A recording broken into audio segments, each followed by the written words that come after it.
Picture this. A horse you adore, strong and healthy one moment, suddenly showing signs of serious trouble. But what if the danger isn't obvious? What if it's hidden inside? Today we're taking a deep dive into acute hemorrhage in horses, a condition as, well, terrifying as it sounds, and a critical emergency for these magnificent animals.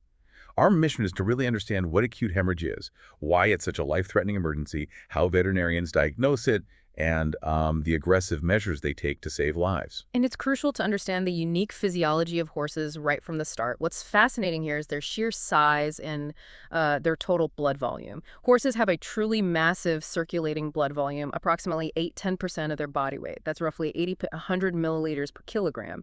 Now, this massive blood reserve, while you think it's an advantage, actually creates a critical trap in emergencies. By the time a horse looks visibly distressed, they've often already lost a significant amount of blood, maybe even 20–30%. Like 30%? Wow. Yeah, putting them in profound danger. It's a stark reminder that in horses, looking fine can be dangerously deceptive, Yeah. making rapid assessment just incredibly critical. Okay, so having set the stage with the horse's unique physiology, let's drill down a bit. What precisely is acute hemorrhage at its core? Yeah. And what are the different ways it can manifest, Mm-hmm. both visibly and internally? Right. So at its core, acute hemorrhage is the rapid loss of a significant volume of blood from the vascular system. And you're spot on, it's not always obvious. It can be external, visible bleeding, or internal, which we often call occult because it's hidden from view. And when we talk about a significant volume, we truly mean it. While horses can initially compensate, like I said, a rapid loss of just 20–30% of their blood volume can push them into a critical state. Okay. If they lose more than 30%, it's typically lethal if not corrected very, very quickly. And, well, if it's over 40–50%, that's often a severe, irreversible physiological insult, and death is, unfortunately, common. And when a horse loses that much blood so rapidly, what's the physiological domino effect? Yeah. What starts to, well, break down in their body, and why does it escalate so quickly? That's where the cascade begins, and it's incredibly fast. First, you get hypovolemic shock. Hypovolemic shock. Right. Essentially, the body just doesn't have enough circulating blood volume. This leads to decreased tissue perfusion, meaning vital tissues aren't getting enough blood, enough oxygen. Following that is hypoxemia, because the blood that is left has lost much of its oxygen-carrying capacity due to the loss of red blood cells. It makes sense. This forces cells to metabolize without oxygen, leading to acidosis, where lactic acid builds up really rapidly. Ultimately, if it's not corrected, this can lead to multi-organ dysfunction syndrome, or MODS, affecting vital organs like the kidneys, brain, heart, even the gastrointestinal tract. These consequences create a rapid, dangerous spiral, turning what might seem like a simple injury or, a hidden internal bleed into a life-threatening systemic crisis. So with such devastating consequences, where does all this blood actually come from? It's clearly not always an obvious external wound, which makes the puzzle even more complex.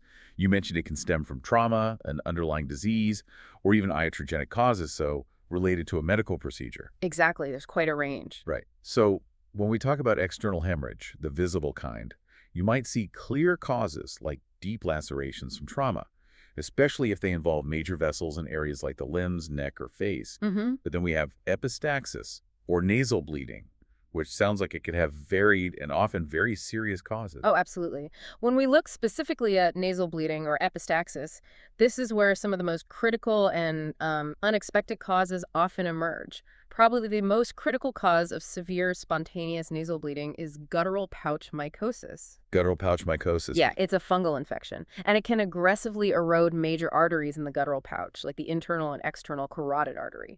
This often results in severe, sometimes intermittent, and potentially fatal bleeding. It's a true emergency.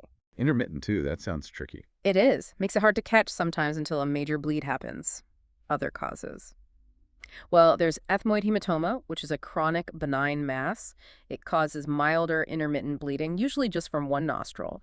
And then there's exercise-induced pulmonary hemorrhage, EIPH, or bleeding. That's typically milder bilateral bleeding seen right after strenuous exercise. Okay. And beyond the nose, we also see gastrointestinal hemorrhage. You mentioned colonic or rectal lacerations, maybe a complication from a procedure, and things like severe gastric ulcers, though maybe less common for acute life-threatening bleeds. Right. Severe gastric ulcers can rarely cause acute bleeding, but it's less common for massive hemorrhage. Large intestinal ulcers or even tumors can lead to blood in the feces, more of a chronic sign usually. Got it. And then there's urogenital hemorrhage. You highlighted postpartum uterine artery rupture in mares. That sounds absolutely devastating. It really can be. It's incredibly rapid, often fatal, and frequently happens internally. So the bleeding is into the abdomen or the broad ligament.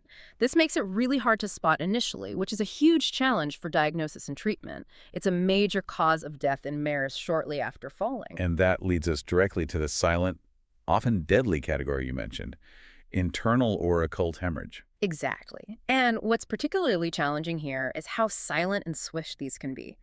Consider splenic rupture. This can happen from blunt abdominal trauma, like a kick, or even spontaneously in some cases. Spontaneously. Yes, though less common. It leads to rapid, often fatal internal bleeding right into the abdomen, hemoabdomen. Or think about the rupture of other major vessels like the aorta or the vena cava. That can cause sudden death with little to no warning at all. Just sudden death. Unfortunately, yes. Yeah. We also see bleeding into other body cavities like hemothorax, which is blood in the chest cavity, or retroperitoneal hemorrhage, bleeding behind the lining of the abdomen. Significant volumes of blood can accumulate entirely undetected until the horse is in severe shock. So, okay, with such diverse and often hidden threats, how do veterinarians, in what must feel like a real race against time, even begin to piece together this complex puzzle? How do they figure out there's a hidden hemorrhage? What are those first critical clues they look for? That's a key question because, as you said, time is everything. Often, the earliest and most reliable sign of hypovolemic shock is tachycardia. Increased heart rate. Exactly. The heart rate goes up trying to compensate for the lost volume. Other signs follow as the blood loss progresses. Things like increased breathing, tachypnea, weak peripheral pulses, hard to feel, pale mucous membranes like pale gums, a prolonged capillary refill time. That's when you press on the gums and the color takes too long to return. Precisely. Normally it's under 2 seconds. Cold extremities, lethargy, weakness, and eventually the horse might go down, recumbency, or even collapse. And if it's internal bleeding specifically in the abdomen, you might also see abdominal distension, like a bloated look, or signs of colic pain. Now, on the surface, you'd think the blood test would show immediate drops in things like PCV and total protein, right? Packed cell volume and TP. But I understand there's a crucial nuance here, especially initially. You're absolutely right to point that out. It's a really important, sometimes confusing point. This lag effect in PCV and TP is one of the most, insidious aspects of diagnosing hemorrhage in horses. You see, initially, the PCV and TP can actually be normal. Or even temporarily elevated. This is often due to the spleen contracting.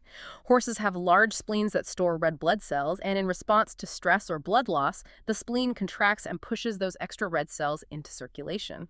Okay, so it masks the loss initially. Exactly. The critical point is that these values, the PCV and TP, will only drop over several hours. It takes time for fluid from the tissues, the interstitial space, to shift into the blood vessels to try and compensate for the lost volume. This dilutes the remaining blood. This means you can have a horse actively bleeding, but if you only check the blood work once, early on, you might get a false sense of security. So checking just once isn't enough. Definitely not. It's why serial measurements, checking PCV and TP repeatedly over hours, are not just good practices. They are the absolute cornerstone of catching these cases before it's too late. Generally, a PCV dropping below, say, 20–25% and a TP below 4.5 neurograms per deciliter often indicates severe blood loss that likely requires a transfusion. Right. And I should also mention lactate levels. Elevated lactate is a critical indicator of poor tissue perfusion and shock. It really helps guide our treatment decisions, too.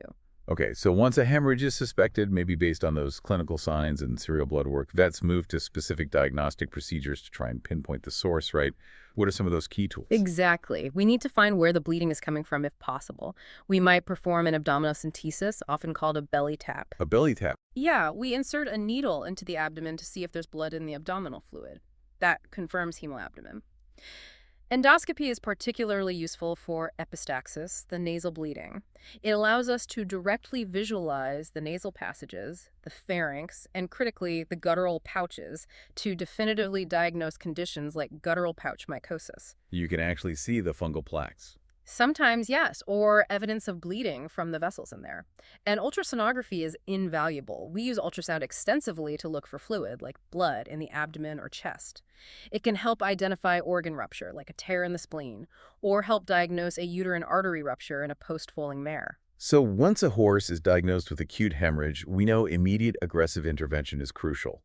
For external hemorrhage, the first step is often straightforward, like direct pressure or push bandages. But what about the more critical internal bleeds or that guttural pouch mycosis bleeding you mentioned? Right. For those critical cases like guttural pouch mycosis epistaxis, controlling the bleeding is absolutely paramount, but it's much harder. In an emergency, temporary digital compression of the common carotid artery in the neck on the affected side can sometimes buy precious time by reducing blood flow to the head. Just pressing on the artery. Carefully, yes, but that's temporary. The definitive treatment to prevent rebleeding, which is highly likely with GPM, requires surgical intervention.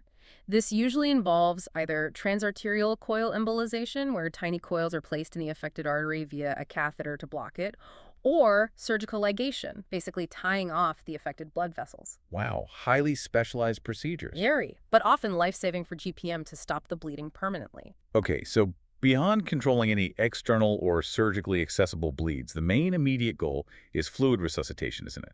To restore blood volume and tissue perfusion throughout the horse's body. What does that involve? Absolutely. Fluid resuscitation is the cornerstone of shock treatment.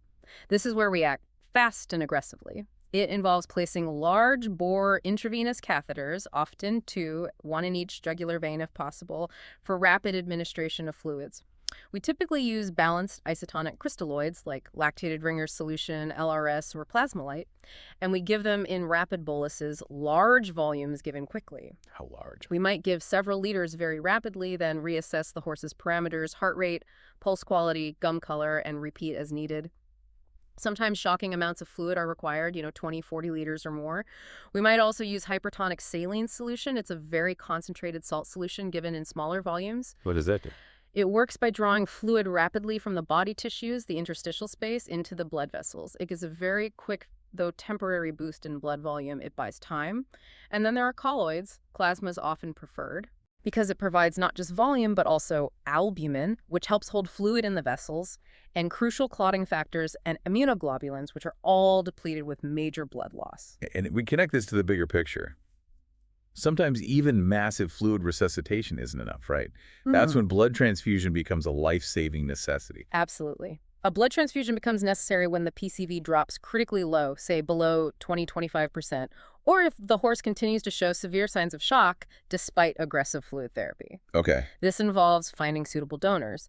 Ideally, we use blood from a universal donor horse, often identified through blood typing, like a quarter horse that's negative for certain antigens, AA and Ca specifically. And performing cross-matching is vital to ensure compatibility between the donor and recipient blood to prevent transfusion reactions. And how much blood does a horse need? Well, for an average adult horse, you're typically looking at administering 10–20 milliliters per kilogram of whole blood. It can easily be 5 to 10 liters or even more. It's a significant volume, but it directly replaces the lost red blood cells and plasma components. It can truly be the difference between life and death in severe cases. And I imagine there are other supportive treatments alongside fluids and transfusions, things like pain management. Oh, yes, definitely. Supportive care is critical. This includes pain management, often with careful use of non-steroidal anti-inflammatory drugs, NSAIDs like Flunix and Miglumin. We might administer prophylactic antibiotics to prevent secondary infections, especially if there's trauma or surgery involved. Oxygen therapy is important if the horse is hypoxemic, meaning their blood oxygen levels are low. And as we touched on, for uncontrolled internal bleeding that can't be stopped medically, emergency surgical intervention might be the only option, for example, to remove a ruptured spleen or ligate a bleeding vessel if accessible. So we've really journeyed through this critical topic, from understanding the definition and the devastating consequences of acute hemorrhage in horses, to uncovering its diverse and often hidden causes, detailing those ingenious diagnostic approaches, and finally exploring the critical, often heroic, treatments vets employ. It truly puts into perspective the urgency and the sheer dedication required in these situations, doesn't it? It really does. And this brings us to the prognosis, which is something owners always want to understand. It's highly variable. While some, maybe more minor cases, might recover well with prompt treatment, major vessel ruptures like the uterine artery, the aorta, or severe guttural pouch mycosis bleeds, or things like splenic ruptures, unfortunately still carry a guarded to poor prognosis, even with the best care. So time is really everything. Absolutely. The promptness of diagnosis and the aggressiveness of the treatment are, without a doubt, the biggest factors in improving outcomes. Every minute counts. And prevention. Unfortunately, it sounds quite challenging given that many causes are traumatic or, well, spontaneous. But are there any measures, maybe like regular endoscopy for at-risk horses for GPM, careful monitoring of postpartum mares? Exactly. Prevention is tough for many causes, but not impossible for all. Regular endoscopic screening of the guttural pouches in horses living in endemic areas for GPM can help detect it early before catastrophic bleeding occurs. Careful monitoring of mares immediately after foaling is crucial for spotting early signs of uterine artery rupture. And of course, general safety precautions in the horse's environment to minimize trauma risk always help.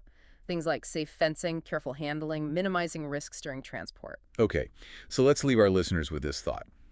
Given the incredible speed at which acute hemorrhage can escalate in horses, and considering their unique physiological complexities we discussed, what does it really mean for us to truly appreciate the cutting-edge veterinary science and the immense dedication required to even attempt to save these animals when literally every second counts?